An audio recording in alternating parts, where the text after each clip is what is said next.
I saved my family from crushing debt, only for them to claim they didn't need me, until the move I made forced them to face the truth and left them terrified of what could come next, shaking them deeply. This all began on what I thought was going to be a normal Thursday night. You know, the kind where you're exhausted from work and just want to chill. I'd barely kicked off my shoes, reheated some leftover lasagna, and was about to settle in when my phone started buzzing.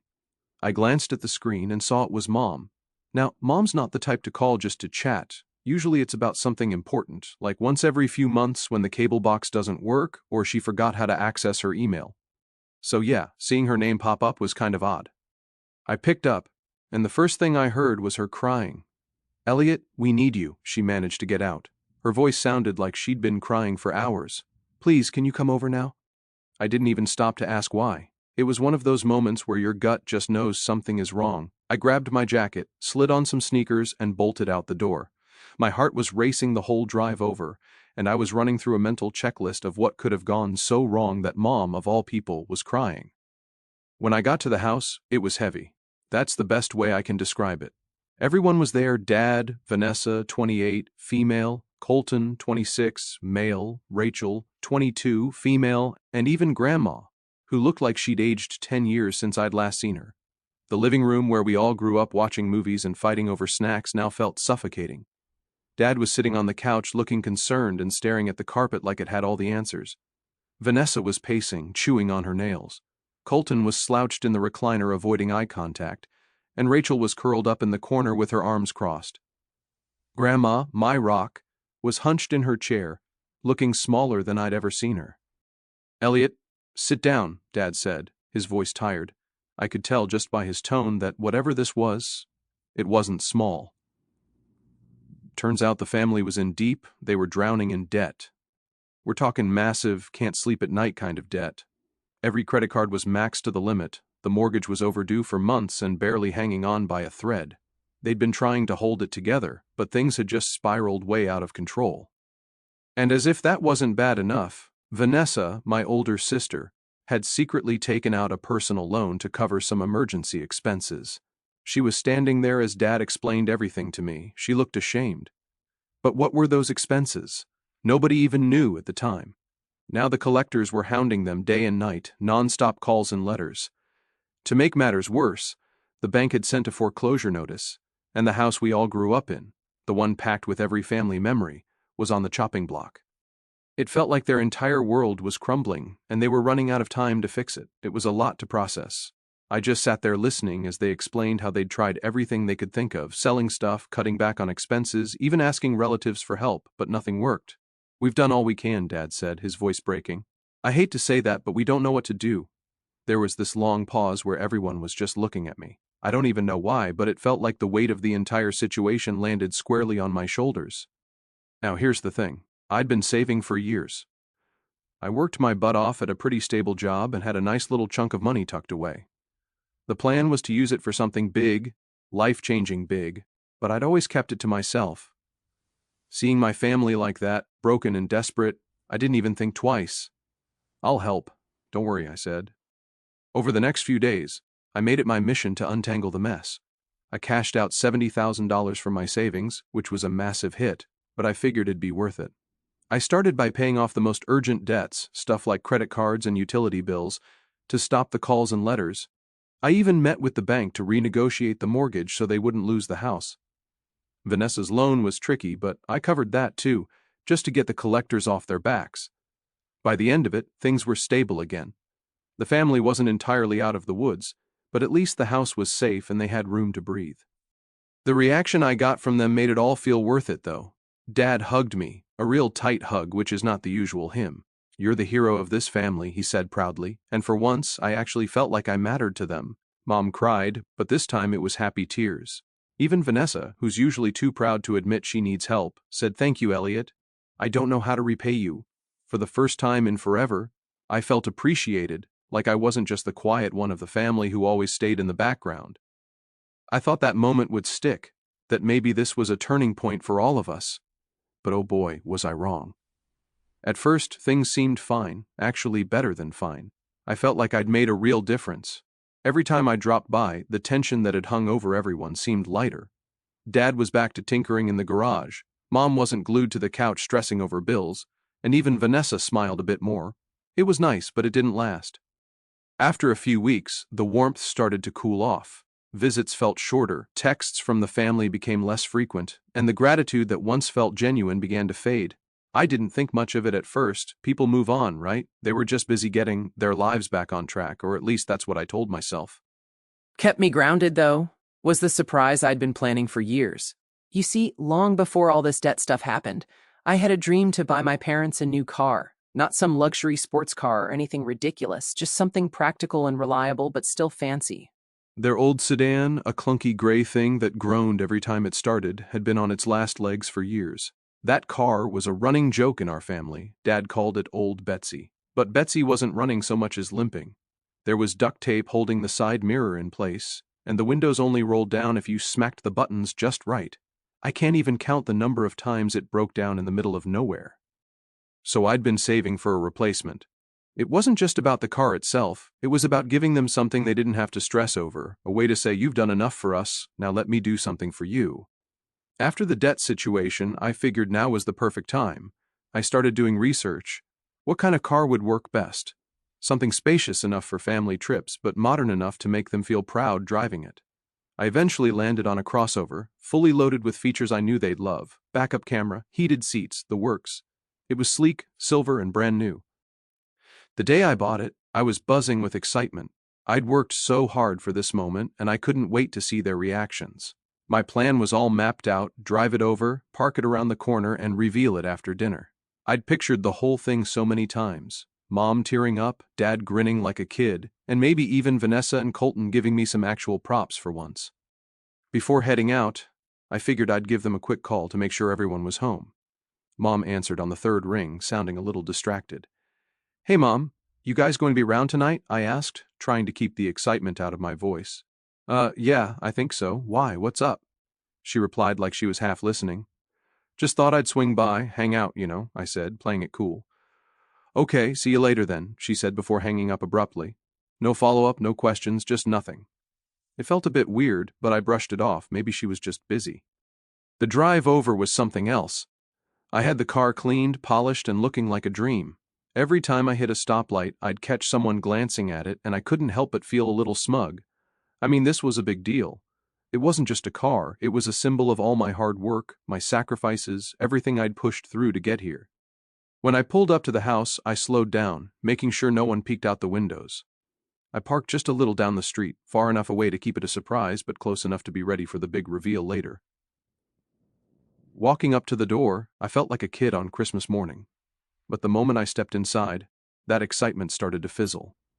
The vibe was really off. "Hey everyone," I said, trying to sound cheerful. Mom mumbled a hi, Dad grunted. The siblings were nowhere to be seen, but I could hear Colton's music thumping from his room upstairs, and Vanessa was on her phone in the dining room, scrolling unfazed.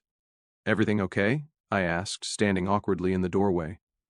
"Yeah, fine," Mom said, eyes still glued to the screen. It didn't feel fine, but I didn't address it. I wasn't going to let the weird mood ruin the night. "I thought we could all have dinner together tonight," I said, trying to sound upbeat. "I've got something important I want to share with you guys after dinner." Vanessa rolled her eyes, still not looking up from her phone. "Is it going to take long? I have plans later." Colton yelled something unintelligible from upstairs, and Rachel, who must have been home because her shoes were by the door, didn't even bother coming out of her room. Dad sighed, closing the fridge. "Fine, let's just get it over with." I wanted to turn around and leave right then since the vibe felt off, but I'd already parked the car, already imagined how this night was supposed to go. So I stayed. We finally sat down for dinner, but it was painfully quiet. I tried to kick things off by thanking them for coming together. Before I could even start explaining my surprise, Colton came downstairs, chewing a piece of bread. "Can I borrow your car tomorrow?" he asked, cutting me off. "Mine's acting up again." I hesitated. "I need it for work in the morning, but maybe after." Vanessa cut in, snapping, "Wow, so you can bail us out of debt, but you can't even lend Colton your car. Such a big hero you are, Elliot." My head snapped toward her. "Are you serious?" "I was just saying." Rachel finally came out of her room, arms crossed, scowling like I'd interrupted her entire life. He's always like this, doing stuff to look good, then acting like he's better than everyone. I couldn't believe what I was hearing. What's wrong, guys? I've literally done nothing but help you, I said, trying to stay calm. Mom, who hadn't said a word since dinner started, decided to chime in. Elliot, we've got enough going on without you making everything about yourself. If you're going to cause drama, maybe you should just leave. Drama? I thought. I was there to give them a new car. How was that causing drama? Dad mumbled, We're not asking for your help anymore. Don't think you're the center of the world now. We don't actually need you. I was shocked. I didn't understand why all of them were suddenly throwing comments against me. Even my grandma mumbled something I didn't hear, but she looked disappointed. Something inside me snapped. I slammed my hands on the table, making the plates jump. Shut up! What the hell is wrong with you people? I shouted. I came here to do something good, and this is how you treat me? But it seems that I got something you guys don't deserve. I stood and stormed outside the house. They all followed to see what was going on. When they finally shuffled outside and caught sight of the brand new car parked out front, their faces were priceless. Smugness gone, replaced by pure, unfiltered shock. Mom's jaw literally dropped. Dad froze mid-step, and Vanessa looked like she'd just seen a ghost. This, I said, pointing to the car, my voice sharper than I intended, was supposed to be for you. I've been saving for years to get you something reliable, something nice. But you know what? You don't deserve it. Vanessa, always quick to speak up, stepped forward. Elliot, wait, no, I cut her off, my voice firm. You've all made it perfectly clear how you feel about me. I'm just the guy who cleans up your messes. Fine, but don't expect anything else from me, not anymore. The air was thick with silence, the kind that feels like it could crack glass. I turned to leave, ready to put all of it, them, behind me. But then, out of nowhere, Grandma shuffled outside, clutching her purse I hadn't noticed before. What are you doing, Grandma? Vanessa asked, confusion written all over her face. Grandma straightened her back and looked Vanessa dead in the eye. I'm going with Elliot, she said, her voice steady and calm, like she'd already made up her mind ages ago. The family erupted into chaos. Mom almost fainted. Dad tried to hold her, and Vanessa launched into a barrage of questions. What do you mean you're going with Elliot? You can't just leave. But Grandma wasn't fazed. She turned to me, her eyes full of determination. You've always been the only one with a good head on your shoulders, Elliot. I'm done with their nonsense. She walked over, opened the passenger door, and climbed into the car like she belonged there. I didn't even have time to process it. I just got in the driver's seat, started the engine and pulled away. I didn't look back. The drive with my grandma next to me, after all I had planned for, was awkward. For a good while the car was silent except for the hum of the engine. I was still replaying everything that had just happened when Grandma broke the quiet. Elliot, she said softly, her tone serious in a way I wasn't used to. There's something I need to tell you, and you might want to pull over for this. Her words hung in the air like a challenge. I glanced at her, trying to read her face, but she just stared straight ahead, calm as ever. I didn't pull over. I wasn't in the mood for another disappointment. I was already fuming from how the night had gone. I tightened my grip on the steering wheel and kept driving. Whatever it is, just say it, I muttered. She sighed, shaking her head. Stubborn, just like your grandfather. That got my attention. She rarely talked about Grandpa. He'd been gone for years, and any time his name came up, she'd get misty-eyed and wave it off like it was too much to deal with. But now she seemed different. You're not going to like this, she warned. Grandma, I said, exhaling sharply. After tonight, I think I can handle just about anything. She leaned back in her seat, her hands folded neatly in her lap, and finally said, Your grandfather left me money, a lot of it, when he passed, more than you could imagine, and I've been adding to it over the years. I was confused. What? I thought you lived on a fixed income. You've always said Social Security barely covered your bills. That's what I wanted everyone to think, she said, her tone matter of fact. You've seen how your family acts. Do you think they'd leave me alone if they knew I was sitting on a small fortune? I let that sink in. Grandma, the same woman who once refused to turn the heat on in the winter because it cost too much, had been hiding money from the entire family. How much are we talking? I asked, my voice low. She hesitated, then said, close to 7 figures. I nearly swerved into the next lane. Are you serious? 7 figures? And you've been sitting on it all this time? She gave me a sharp look. I'm damn serious, Elliot, and yes, I've been sitting on it because it wasn't for them. It was for you. For me? That threw me off completely. I'd spent my whole life feeling like the backup plan in my family, the one who cleaned up their messes but never really got a thank you. Why me? I asked, my voice softer now. Because you're the only one who's earned it, she said simply. You've spent your whole life giving to people who don't appreciate it. Tonight just proved it again. They'll take and take until there's nothing left of you. I'm not going to let that happen. I didn't know what to say. Part of me felt flattered, but I also felt overwhelmed. So what am I supposed to do with this money? I asked. Whatever you want, she said. Invest it, start a business, buy yourself something nice for once, but don't waste it on them. That last part stung, but I understood why she said it. Still, it felt weird, like I was being told to give up on my family completely. When we reached home, I parked the car and sat there in silence, trying to process everything that had happened. Grandma noticed me staring into the void and gave me a knowing look. She reached into her purse and pulled out the small, worn notebook she'd shown me earlier in the week. Its frayed edges and faded cover looked almost out of place in her perfectly steady hands. Elliot, she said gently, handing it to me. You've got this now. Everything you need is right here. You don't need their approval, in it. I glanced down at the notebook. Its pages were filled with meticulous handwriting, account numbers, investment notes, and contacts for lawyers. It was real, tangible proof that Grandma wasn't just talking when she said she trusted me. I flipped through the notebook, my stomach twisting with each page. It was real. Bank accounts, stocks, bonds, things I didn't even understand. Grandma, I don't know if I can do this, I said quietly. I mean, this is a lot. She placed a hand on my shoulder, her grip surprisingly firm. You can do it, Elliot. You're smarter than you think. Just promise me one thing. What?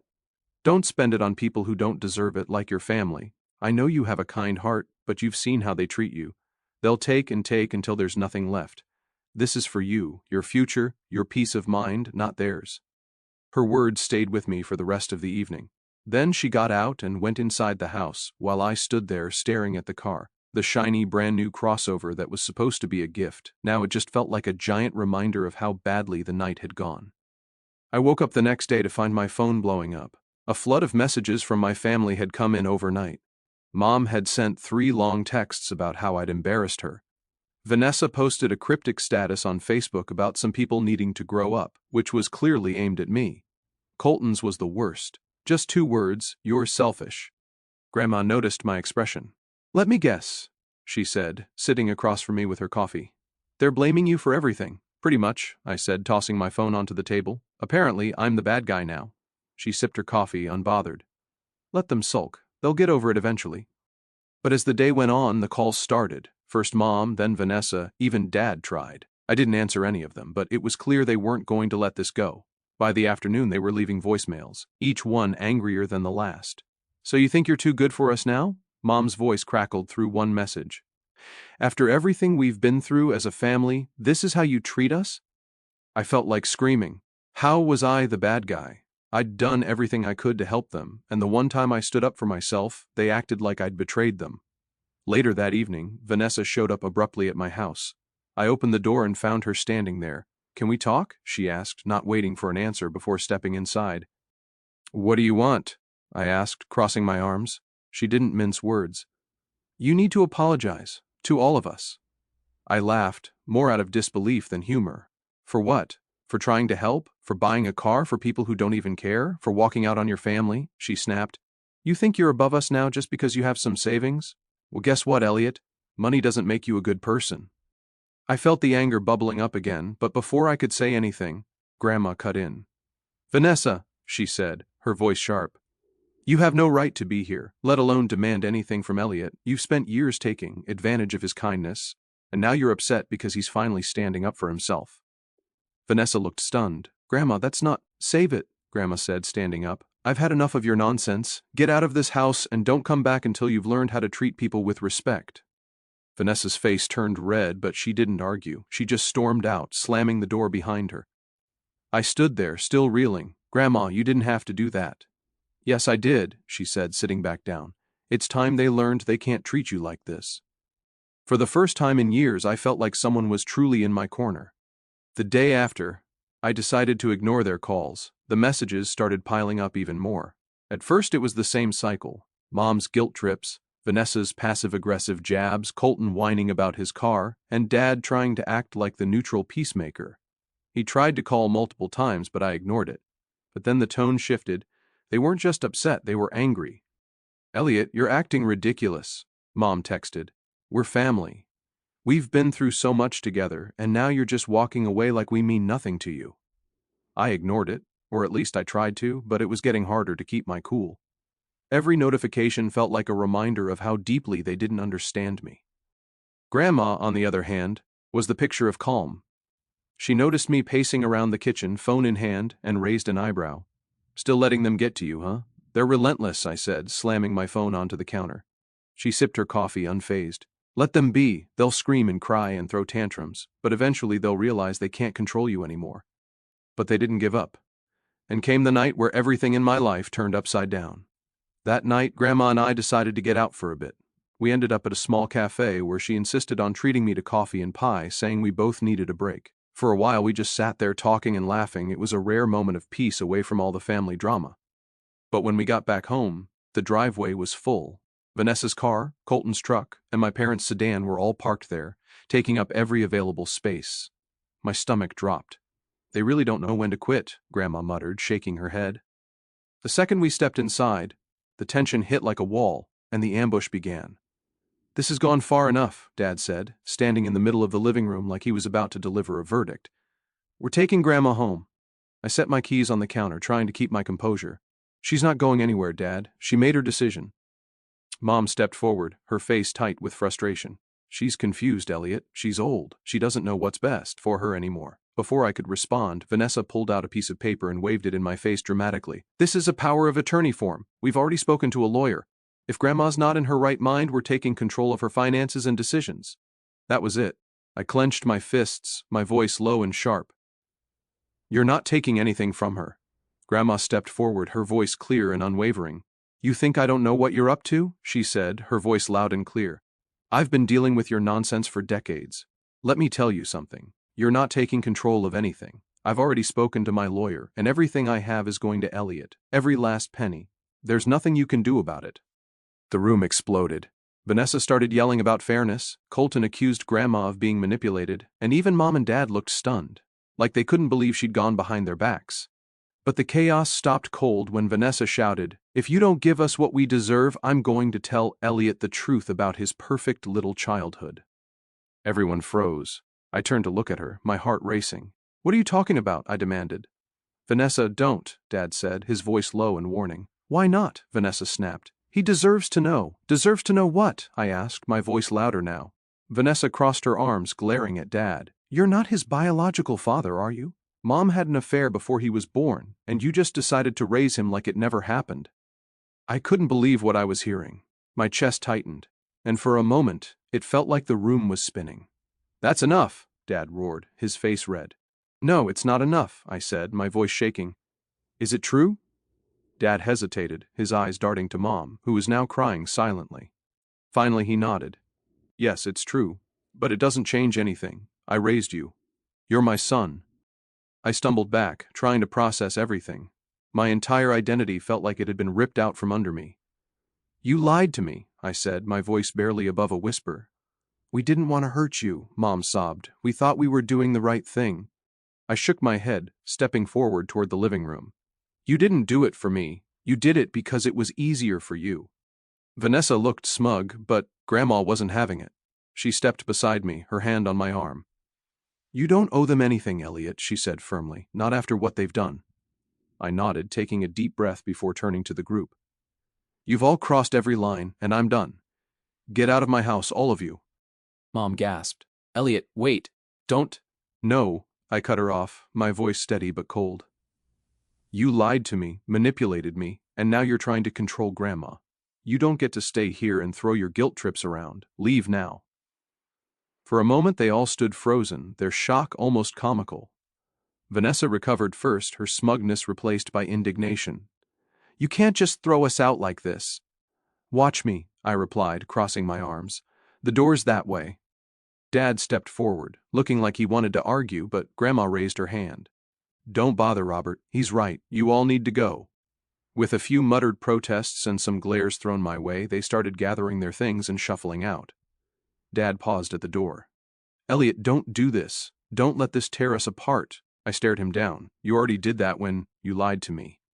I shut the door behind them and leaned against it, the weight of the confrontation settling over me. Grandma gave me a small smile. "I'm proud of you," she said softly. The next few days were a blur. I barely ate or slept. My mind was spinning with everything I'd learned. Grandma tried her best to comfort me, but there wasn't much she could say to ease the blow. But one thing was clear: I was done. Done with their lies, their manipulation, and their constant demands. For the first time, I was finally free. At least, that's what I told myself in the days that followed. But freedom didn't come with the sense of peace I'd expected. I felt raw, like everything I thought I knew about my family had been stripped away. Grandma and I settled into a quiet routine, but no matter how hard I tried to distract myself, organizing the house, binge-watching old crime dramas, there was a gnawing emptiness I couldn't shake. Then about a week later, I got the letter. It was a plain envelope, no return address, just my name scrawled in Dad's messy handwriting. My first instinct was to toss it. After everything they'd put me through, I didn't owe them anything. But I tore it open just to see. Inside was a single sheet of paper. "Elliot, there's something you need to know. Come to the house on Sunday, at 3. Bring Grandma." I stared at the note for what felt like forever. What could he possibly have to say that hadn't already been said? Part of me wanted to ignore it altogether, but another part, the part that still hoped for some kind of closure, couldn't let it go. When I showed the letter to Grandma, she frowned but didn't seem surprised. "They've never been good at letting things lie," she said. "Do you think I should go?" I asked. "That's up to you," she replied. "But if you're going, I'm coming with you. I'm not letting them ambush you alone." Sunday came, and the drive to the house felt heavier than I expected. Grandma sat quietly in the passenger seat. She didn't say much, but I could tell she was thinking just as much as I was. When we pulled into the driveway, it was empty. No cars, no signs of life.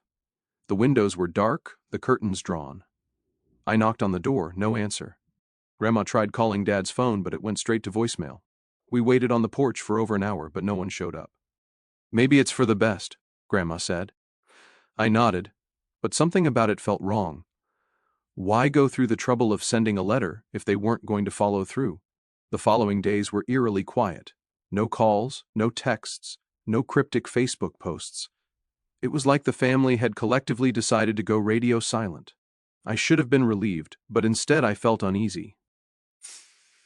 One evening I got a call from an unfamiliar number. Against my better judgment, I answered. "Elliot, it's Rachel," a soft voice said. Hearing from my youngest sibling was unexpected. She rarely got involved in family drama, preferring to stay in the background. "Hey," I said cautiously, "what's up?" There was a long pause on her end before she finally said, I wanted to apologize for everything." Her words caught me off guard. "Why now?" "Because it's all falling apart," she said quietly. "Mom and Dad are fighting nonstop. Vanessa's furious that Grandma's with you. Colton's still trying to figure out how to get what he thinks he's owed. And me, I'm just tired of it." I didn't know how to respond. Part of me wanted to forgive her. She'd never been as bad as the others, but another part of me couldn't help but wonder if this was just another angle. "I don't know what to say," I admitted. "You don't have to say anything," she said. "I just wanted you to know that not all of us think you're the villain in this story." She paused for a moment, then said, "You've always done so much for this family, Elliot, and they've used you for it over and over again. They'll never admit it, but I've seen it. They expect you to fix everything, to take on the burden, and then they turn around and treat you like you're the problem. It's not fair." Her honesty hit me harder than I expected. I leaned back against the kitchen counter, trying to process it all. "Why are you telling me this now?" I asked. "Because I feel awful," she admitted. "I've watched them take advantage of you for years, and I never said anything. I guess I thought it wasn't my place, or maybe I was just too scared to speak up. But now, seeing how far they're willing to go, how they're treating Grandma, it's disgusting. You don't deserve any of this, Elliot. You never did." I swallowed hard, emotions bubbling to the surface that I wasn't ready to face. "Thanks, Rachel. That means more than you know." There was a pause, and then she said, "I just wanted you to know someone's on your side. Don't let them pull you back into their mess." "I won't," I said, my voice steady. "Not this time." Her words stayed with me long after the call ended. I thought there was a sliver of hope for some kind of reconciliation, and at that point, all I wanted was to have some peace of mind. A week later, I got another letter, this time from a lawyer's office. Inside was a formal notice about Grandpa's estate, something about a final review of assets. It didn't make sense. Grandpa had been gone for years, and as far as I knew, everything had already been settled. I showed the letter to Grandma, and her face darkened. "This is their doing," she said. "They're trying to dig up anything they can use against us." Still, I decided to follow up. The next day I called the lawyer listed on the notice and explained the situation. What I learned left me reeling. Apparently, Grandpa had left a secondary trust fund, something separate from the money Grandma had been managing. It wasn't a massive amount, but it was significant enough to cause a stir. But the most important part was that the trust wasn't meant for the family, it was specifically left in my name. I sat there in stunned silence as the lawyer explained the terms. Grandpa had set it up shortly before he passed with explicit instructions that it wasn't to be touched until I turned 30. "Why didn't anyone tell me about this?" I asked. "The family was notified when the trust was created," the lawyer said, "but I was instructed not to reach out directly to you until the specified time." I hung up, my mind racing. All this time they'd known about the trust, they'd known that Grandpa had left something just for me, and they'd kept it a secret. When I told Grandma, she wasn't surprised. "They've always been good at keeping things from you when it doesn't benefit them," she said bitterly. The next time I heard from the family, it was Vanessa calling to ask if I'd come to my senses about Grandma's money. I didn't tell her about the trust. I wasn't ready to deal with that fallout yet. Instead, I told her exactly what I'd been holding in since this all started. "You know what, Vanessa? I'm done. Done with the lies, the manipulation, and the constant guilt trips. You want to keep living in this toxic cycle? Fine. But I'm not playing along anymore." She didn't take it well. "You're seriously choosing Grandma over the rest of us?" "No," I said firmly, "I'm choosing myself." And for the first time, I truly meant it. I'm finally starting to make plans for my future. Real plans. The kind I've always put off because I was too busy cleaning up everyone else's messes. I'm meeting with Grandma's lawyer, sorting out the details of her estate, and researching ways to invest the trust fund. The family's messages are slowing down, trickling in less and less, until eventually they stop altogether. It's not the closure I pictured, but honestly, it's enough. Grandma's still here with me, her wit and wisdom keeping me steady through everything. One evening, as we sit on the porch, she looks over at me and says, "You've got a good head on your shoulders, Elliot. Don't let them take that from you." I'm definitely feeling lighter than I have in years. And that's me venting in here as I'm finally moving forward.